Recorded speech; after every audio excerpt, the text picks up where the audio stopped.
So I've always liked when other YouTubers, do a quick bookshelf tour. My bookshelf kind of grew based on the inspiration of seeing other people's.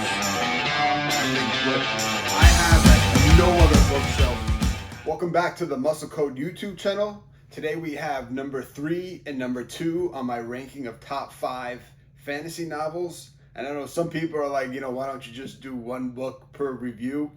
I do too. It's just the way I do it. I don't know why. We just started doing videos like that, and that's just how we do it. So we got 2 books, 2 series today, and we'll jump right into it. Number 3 on my list of top 5 fantasy series is Stephen King, The Dark Tower.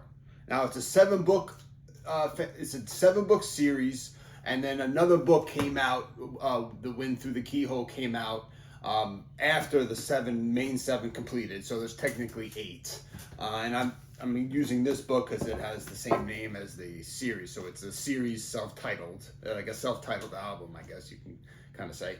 And it's Stephen King's magnum opus. It's his favorite work of his, and it's also mine. And it just has everything. It literally is. Stephen King is almost messing with us. It has so much. It has, it's a Western, it's a fantasy, it's a sci-fi, it's a time travel. It's everything. I consider it. I read it somewhere. I'm not going to take credit for it, but it's almost the Western Lord of the Rings. And it's not. I don't think that's hyperbole. I don't think that's an exaggeration. I mean, Stephen King is arguably the number 1 American writer. So if someone's going to hold the mantle of writing the Western Lord of the Rings, it's him. And I think he did it here. It's a great quest. You're trying to get to the Dark Tower through 7 books, and you're excited to get there. It starts off with the Gunslinger, which is kind of similar to The Hobbit. It's kind of like a, enigmatic, short, novel. And it has style, and it's very comparable to The Hobbit, which adds to that comparison.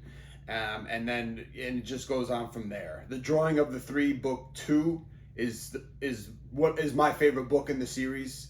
I think that was the only truly great book in my mind in the entire series. And I just loved it. It had everything. It comes down to this. It seems to be pretty split. Half readers didn't like the ending, and half the readers did like the ending. And I fall into the half that did like it. I thought it made sense. I enjoyed it. I can understand why some people might think it's a cop out, but I thought it was perfect. So I loved it. It has everything, like I said, and I'm actually in a reread right now, so I'm slowly rereading it for the first time. So it's that strong of a series. And I know there was a TV series that was supposed to come out on Amazon. It died on the vine, and the movie that came out with Matthew McConaughey, it didn't really do it justice. So hopefully they'll get their act together and get a TV show out. Number 2 on the list, it might be a surprise to some people, but come on, man, it makes total sense, is Harry Potter. I know some people have plot holes, it's for young readers, baloney. It's like it's an iconic series. It's ridiculously fun. And I have this book, I have Goblet of Fire with me as the representation of this 7-book series, because I like the story. This, for the Hugo Award for that year for Best Fantasy Science Fiction Novel, Goblet of Fire won, and it beat Storm of Swords by George R. R. Martin. And George R. R. Martin was kind of like pissed about that. He really wanted to win, and Goblet of Fire took it down. And that just shows Storm of Swords is the most iconic.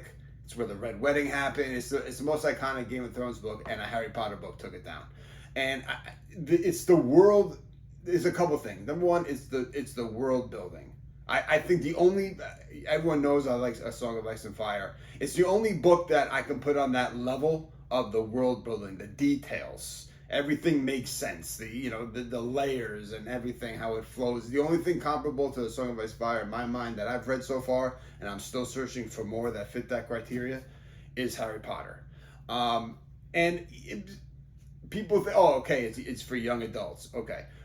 No, it's. I think her writing, the books, the farther the books went in the series, the better her writing was. I'm a huge fan of her writing. I like reading her prose. I even think like number 5 in this list, Mistborn. I think the writing style is more young adult with Mistborn than in Harry Potter, to tell you the truth.